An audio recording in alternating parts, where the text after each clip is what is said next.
Amandla. Amandla. Amandla. Esa Mandela ita. Viva Activate, viva.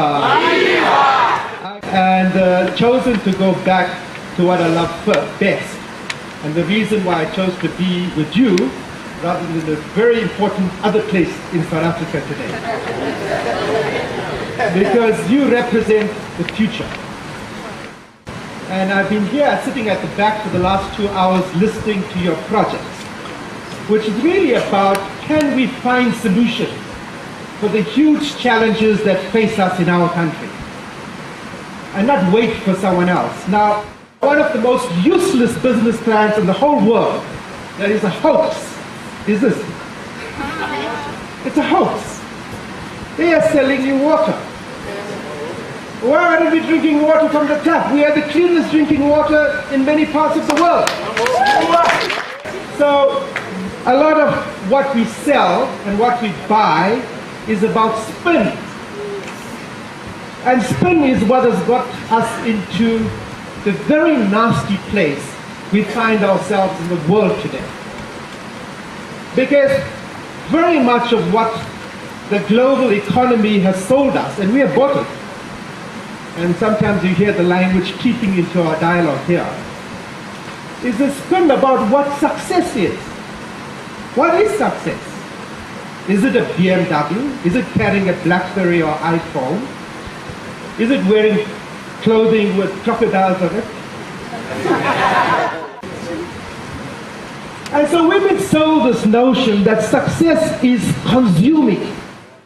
So today we've been convinced around the world about believing in something that is, in fact, brought us to the edge of the precipice. We're standing here and we're looking at it and we're just about to jump over.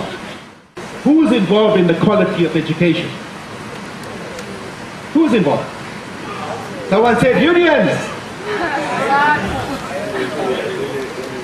Everyone. So yes, unions are involved. I was a convener of the union, that is the COSATU union. I am shocked when I listen to a union leader attacking NGOs that are fighting for the right of children to have textbooks. Because that union was set up to fight for the right of our children to quality education. That teachers are supposed to be in class, on time, prepared for the lesson, and never to have sex with their pupils. Yes. So anyone who defends that, it's not the NGOs like Section 27 that are counter-revolution. The person that condemns what Section 27 did is the real counter-revolution in our country. So when I went to go listen to Steve Biko, he says, man, you have nothing to lose but your chains. You can decide. Do you want to be a slave? Do you want to accept injustice? Then choose that. But if you want to fight for justice, we have nothing to lose but our chains. And even if you die, you will die an honorable death. I didn't join the struggle because someone was giving me a stipend. Or a jacket, or a nice book. So what do I expect of you? Who are the people that are really undermining the revolution that we fought for? It's you. Because you have let things go the way it has gone. You have let people take your power away from you. And what I see in Activate is you trying to get your power back. Because the democracy we fought for was not to give our power to other people, no matter how good they are, but to give power to the people so that the people themselves can decide what is it you want. Because it will be your generation that has to take this country to different heights. Not my generation. My generation creates chaos in the world.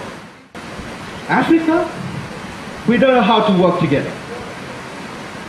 In South Africa, we're still starting to see the emergence of, I'm a Zulu. Don't tell me what to do, I'm a Xhosa, I'm a Sufi. We're having the rise of tribalism. It's dangerous. And people will use tribalism and ethnicity today to divide you because it's only the corrupt that need division amongst our people. But in those days, which is your parents, they're the ones that won you the right that you now have. They may have been uneducated, illiterate, they may have worked for a pittance, but they saved their money in order to give you what you have. A lot of us want to turn our backs on our parents because they don't look cool. They don't speak English. They don't carry a cell phone. But that's the people who won us our freedom. So one of the things you've got to learn is to learn to listen. No matter how clever we think we are, the real challenge of a leader is learning to listen. And that is what Activate is supposed to teach us. Is that behind everything we do are the human values that we embrace. And that in our country, someone like Nelson Mandela represents. And what are those values? There's a values, first of all, of service. That I am a leader because I serve my people, not serve my own individual interests. Mandela stood on that stage at the Union Building on the 10th of May 1994. He said one thing that we should remain imprinted in our brains. He said, never, never again in our lives will we see the oppression of one by another, to see our country being regarded as a leper of the world. Because the time has come for us to heal those wounds, the divisions in our society. How many leaders today stand up and articulate and believe and live what he says? What we do, we build statues, we name roads, we name airports after our leaders. They never wanted those days. They never wanted those statues. They wanted our people to enjoy the fruits of democracy. And it will take your generation to stand up. As much as it was in my generation that we decided to stand up in spite of our parents saying it was too dangerous. We defied them. And when we rose in 1976,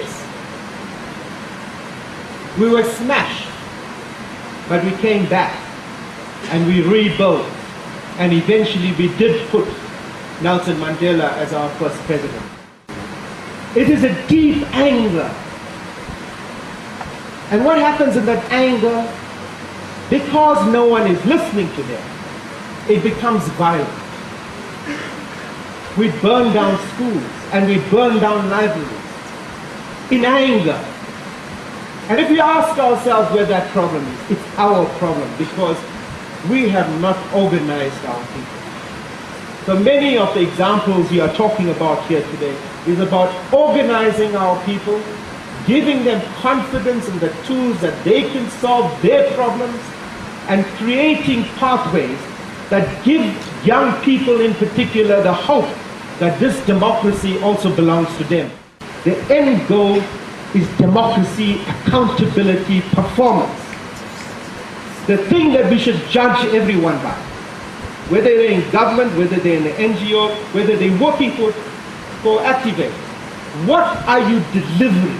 So the question I keep asking David, well, it's great that we have hundreds of people in this Activate program. How are they changing the dial of development in South Africa? So today, you, as young people, represent the future. In Africa, half the population is under 20. You know what the average age of our head of state is? That's true. 60 to 70. What we are fighting for. That was the vision that we stood up in my generation in 1976 and fought for. The question is, what is your vision? Thank you very much.